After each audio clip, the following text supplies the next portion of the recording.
ওসমান হাদিকে শেষবারের মতো দেখতে ঢাবিতে উৎসুক জনতার ভিড়। জানাবো শনিবার 2:30টায় সংসদ ভবনের দক্ষিণ প্লাজায় হাদির জানাজা। এদিকে গাজীপুরে প্যাকেজিং কারখানায় অগ্নিকাণ্ড। হাদি হত্যার প্রতিবাদ মিছিল শেষে ফেরার পথে প্রাণ গেল শিবির নেতার। এদিকে খালেদা জিয়ার শারীরিক অবস্থা এখন বেশ স্থিতিশীল বলছেন ডক্টর জাহিদ। এবং সর্বশেষ জানাবো ধানের শীষে নির্বাচন করতে নিজ দল ছাড়তে পারেন জোটের নেতারা। দর্শক এতক্ষণ শুনছিলেন সংবাদ শিরোনাম, এবারে জানিয়ে দিব বিস্তারিত সংবাদ। তবে তার আগে একটি অনুরোধ, এই ভিডিওটিতে একটি লাইক দিন এবং কমেন্ট করে জানিয়ে দিন আপনি কোথা থেকে আমাদের সংবাদ দেখছেন। ওসমান হাদিকে শেষবারের মতো দেখতে ঢাবিতে উৎসুক জনতার ভিড়। সন্ত্রাসীদের গুলিতে নিহত ইনকিলাব মঞ্চের মুখপাত্র শরীফ ওসমান হাদিকে শেষ বিদায় জানাতে ঢাকা বিশ্ববিদ্যালয় কেন্দ্রীয় জামে মসজিদে ভিড় করেছেন উৎসুক জনতা। সন্ধ্যায় হাদির মরদেহ দেশে আসার খবর শুনে সেখানে মানুষ জড়ো হওয়া শুরু করে। ইনকিলাব মঞ্চের পক্ষ থেকে প্রথমে বিমানবন্দর থেকে মরদেহ সেখানে আনার ঘোষণা দেওয়া হয়েছিল। সন্ধ্যায় হাদির মরদেহ দেশে আসার খবর শুনে সেখানে মানুষ জড়ো হওয়া শুরু করে। ইনকিলাব মঞ্চের পক্ষ থেকে প্রথমে বিমানবন্দর থেকে মরদেহ সেখানে আনার ঘোষণা দেওয়া হয়েছিল। পরবর্তীতে এই সিদ্ধান্ত পরিবর্তন করা হয়। এক বিজ্ঞপ্তিতে ইনকিলাব মঞ্চ জানায়, শহীদ ওসমান হাদিকে বহনকারী গাড়ি বিমানবন্দর থেকে হিমাগারের উদ্দেশ্যে যাত্রা শুরু করেছে। সেখানে তাকে রেখে ইনকিলাব মঞ্চের কর্মীরা শাহবাগে এসে অবস্থান নেবেন। পরিবারের দাবির ভিত্তিতে হাদিকে ঢাবি কেন্দ্রীয় জামে মসজিদ এলাকায় কবি কাজী নজরুল ইসলামের কবরের পাশে সমাহিত করার সিদ্ধান্ত নেওয়া হয়েছে। তার পরিপ্রেক্ষিতে আজকের পরিবর্তে আগামীকাল শনিবার মরদেহ এখানে আনা হবে। শনিবার 2:30টায় সংসদ ভবনের দক্ষিণ প্লাজায় হাদির জানাজা। ইনকিলাব মঞ্চের মুখপাত্র শরীফ ওসমান হাদির জানাজা দুপুর 2:30টায় জাতীয় সংসদ ভবনের দক্ষিণ প্লাজায় অনুষ্ঠিত হবে। প্রধান উপদেষ্টার উপপ্রেস সচিব আবুল কালাম আজাদ মজুমদার এই তথ্য জানান। তিনি বলেন, জানাজায় অংশগ্রহণে আগ্রহীদের কোনো প্রকার ব্যাগ বা ভারী বস্তু বহন না করার জন্য বিশেষভাবে অনুরোধ জানানো হচ্ছে। একই সঙ্গে এ সময় সংসদ ভবন ও আশপাশের এলাকায় ড্রোন ওড়ানো সম্পূর্ণ নিষিদ্ধ থাকবে বলে জানান উপপ্রেস সচিব। গাজীপুরে প্যাকেজিং কারখানায় অগ্নিকাণ্ড। গাজীপুরের পুবাইলে দিশারি নামে একটি প্যাকেজিং কারখানায় অগ্নিকাণ্ডের ঘটনা ঘটেছে। পরে ফায়ার সার্ভিসের 7টি ইউনিট 1.5 ঘন্টা চেষ্টা চালিয়ে আগুন নিয়ন্ত্রণে আনে। শুক্রবার বিকালে গাজীপুর মহানগরীর 41 নম্বর ওয়ার্ডের বসুগাঁও সাজন ফিলিং স্টেশন সংলগ্ন এলাকায় এই অগ্নিকাণ্ডের ঘটনা ঘটে। স্থানীয়রা জানায়, বিকেল 3টার দিকে পুবাইলের বসুগাঁও এলাকায় দিশারি প্যাকেজিং কারখানায় আগুনের সূত্রপাত ঘটে। এ সময় কারখানার কর্মী স্থানীয়রা আগুন নেভানোর চেষ্টা করে ব্যর্থ হলে ফায়ার সার্ভিসকে খবর দেন। পরে ফায়ার সার্ভিস ও সিভিল ডিফেন্সের সদস্যরা সংবাদ পেয়ে ঘটনাস্থলে পৌঁছে আগুন নিয়ন্ত্রণের কাজ শুরু করেন। বিকেল 4:30টার দিকে আগুন নিয়ন্ত্রণে আসে। বিষয়টি নিশ্চিত করে ফায়ার সার্ভিস ও সিভিল ডিফেন্সের গাজীপুরের উপসহকারী পরিচালক মোহাম্মদ মামুন জানান, আগুনের ক্ষয়ক্ষতির পরিমাণ এবং আগুন লাগার কারণ তদন্ত সাপেক্ষে জানা যাবে। হাদি হত্যার প্রতিবাদ মিছিল শেষে ফেরার পথে প্রাণ গেল শিবির নেতার। বগুড়ার শেরপুরে ইনকিলাব মঞ্চের মুখপাত্র শরীফ ওসমান বিন হাদিকে হত্যার প্রতিবাদ ও বিচারের দাবিতে আয়োজিত মিছিল শেষে বাড়ি ফেরার পথে সড়ক দুর্ঘটনায় প্রাণ হারিয়েছেন ইসলামী ছাত্র শিবিরের এক নেতা। পুলিশ ও প্রত্যক্ষদর্শীরা জানান, শুক্রবার জুমার নামাজের পর শেরপুর বাসস্ট্যান্ড কেন্দ্রীয় জামে মসজিদ থেকে সর্বস্তরের ছাত্র জনতার ব্যানারে শহীদ ওসমান বিন হাদির হত্যাকারীদের বিচারের দাবিতে একটি বিক্ষোভ মিছিল বের করা হয়। আর এই মিছিলে অংশ নেন শিবির নেতা রাফিউল করিম। কর্মসূচি শেষে মোটরসাইকেল যোগে বাড়ি যাচ্ছিলেন তিনি।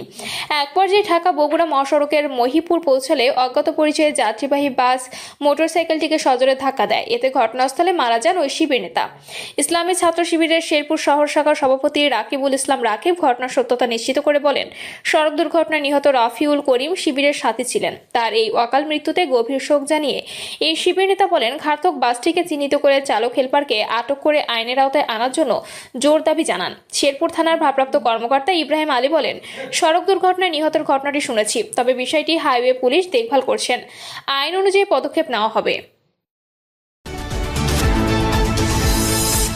খালেদা জিয়ার শারীরিক অবস্থা এখন বেশ স্থিতিশীল বলছেন ডক্টর জাহিদ। হাসপাতালে চিকিৎসাধীন বিএনপি চেয়ারপারসন খালেদা জিয়ার শারীরিক অবস্থা গত 1 মাসের মধ্যে এখন বেশ স্থিতিশীল আছে বলে জানিয়েছেন তার ব্যক্তিগত চিকিৎসক ও দলের স্থায়ী কমিটির সদস্য ডক্টর এজেডএম জাহিদ হোসেন। তিনি বলেন, সাবেক প্রধানমন্ত্রী আজকে প্রায় 1 মাস চিকিৎসাধীন আছেন। আলহামদুলিল্লাহ, গত 1 মাসের মধ্যে এখন ওনার শারীরিক অবস্থা বেশ স্থিতিশীল আছে। আজকে ওনার ছোট একটি অপারেশন অত্যন্ত সফলভাবে সম্পূর্ণ হয়েছে। করোনারি কেয়ার ইউনিটের আইসিইউ সুবিধা সম্বলিত কেবিনে এখন খালেদা জিয়া চিকিৎসাধীন উল্লেখ করে ডক্টর জাহিদ বলেন, অর্থাৎ তিনি সিসিইউতে থাকলেও সেখানে আইসিইউর সব সুবিধা আছে। আপনারা এটাকে আইসিইউতে আছে বলতে পারেন। ডক্টর জাহিদ বলেন, ম্যাডাম আজকের অপারেশন গ্রহণ করতে পেরেছেন সফলভাবে। আলহামদুলিল্লাহ, ওনার শারীরিক অবস্থার কোনো অবনতি ঘটেনি। দলের ভারপ্রাপ্ত চেয়ারম্যান তারেক রহমান সহ দল এবং পরিবারের পক্ষ থেকে খালেদা জিয়ার জন্য দেশবাসীর মাধ্যমে আল্লাহর কাছে দোয়া কামনা করেছেন বলেন উল্লেখ করেন ডক্টর জাহিদ। ধানের শীষে নির্বাচন করতে নিজ দল ছাড়তে পারেন জোটের নেতারা। বিএনপির সঙ্গে মিত্র রাজনৈতিক দলগুলোর আসন ভাগাভাগির বিষয়টি আগামী সপ্তাহে চূড়ান্ত হওয়ার সম্ভাবনা রয়েছে। তবে সমঝোতার সবচেয়ে গুরুত্বপূর্ণ দিক হল মিত্র দলগুলোর তারকা খ্যাত প্রার্থীরা নির্বাচনে অংশ নেবেন বিএনপির ধানের শীষ প্রতীকে। বিদ্যমান নির্বাচন বিধান অনুযায়ী নিবন্ধিত দলের প্রার্থীরা জোট করলেও নিজ দলের প্রতীকে নির্বাচন করার কথা, কিন্তু সেই বিধানকে সামনে রেখেই নতুন কৌশলে এগোচ্ছে বিএনপি ও তাদের শরিকরা। নির্ভরযোগ্য সূত্র জানায়, সমঝোতা অংশ হিসেবে মিত্র দলগুলোর বেশ কয়েকজন শীর্ষ নেতা শেষ পর্যন্ত নিজ দলে থেকে পদত্যাগ করে বিএনপিতে যোগ দিতে পারেন। এরপর তারা ধানের শীষে প্রতীকে নির্বাচন করবেন। ইতোমধ্যে এ বিষয়ে আলোচনা সাফল্যে তার প্রান্তে পৌঁছেছে। এতে করে আসন নিয়ে শরিকদের মধ্যে বিএনপি যে মনোমালিন্য তৈরি হয়েছিল তা অনেকটাই কেটে যাচ্ছে। সূত্রগুলো বলছে, মিত্র দলগুলোর অন্তত 10 জন শীর্ষ নেতা এ তালিকায় রয়েছেন। সবকিছু ঠিক থাকলে তারা শিগগিরই নিজ নিজ দল থেকে পদত্যাগ করে বিএনপির প্রার্থী হিসেবে নির্বাচনে নামবেন। তবে অনিবন্ধিত দলগুলোর প্রার্থীদের ক্ষেত্রে দল ছাড়ার প্রয়োজন নেই। এ নিয়ে গত বুধবার থেকে মিত্র দল ও জোটগুলোর সঙ্গে ধারাবাহিক বৈঠক করছে বিএনপি। দলটির দায়িত্বশীল কয়েকজন নেতা এইসব তথ্য নিশ্চিত করলেও নাম প্রকাশ করতে চাননি। আসন নিয়ে সৃষ্ট মতবিরোধ নিষ্পত্তিতে যুগপৎ আন্দোলনে থাকা দল ও জোটগুলোর সঙ্গে 1-to-1 বৈঠক শুরু করেছে বিএনপি। বুধবার প্রথম দিনের বৈঠকে 12 দলীয় জোট ও জাতীয়তাবাদী সমমনা জোটকে একটি করে আসন ছাড় দেওয়ার ইঙ্গিত দেওয়া হয়েছে। পাশাপাশি 12 দলীয় জোটকে আরও একটি আসন দেওয়ার বিষয়ে আলোচনা চলছে। অন্য শরিক দলগুলোকে ভিন্নভাবে মূল্যায়নের আশ্বাস দিয়েছে বিএনপি।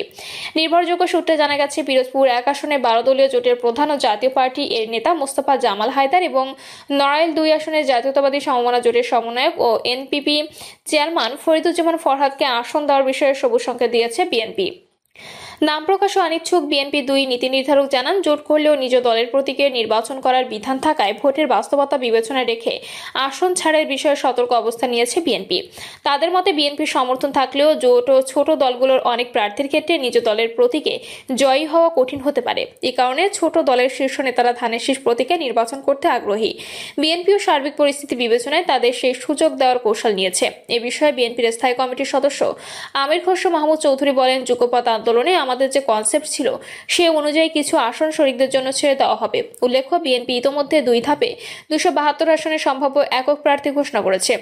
এখনও 28টি আসন ফাঁকা রাখা হয়েছে। নির্বাচন কমিশনের তফসিল অনুযায়ী আগামী 12 ফেব্রুয়ারি ত্রয়োদশ জাতীয় সংসদ নির্বাচনের ভোট গ্রহণ অনুষ্ঠিত হবে। মনোনয়নপত্র জমা দানের শেষ দিন 29 ডিসেম্বর।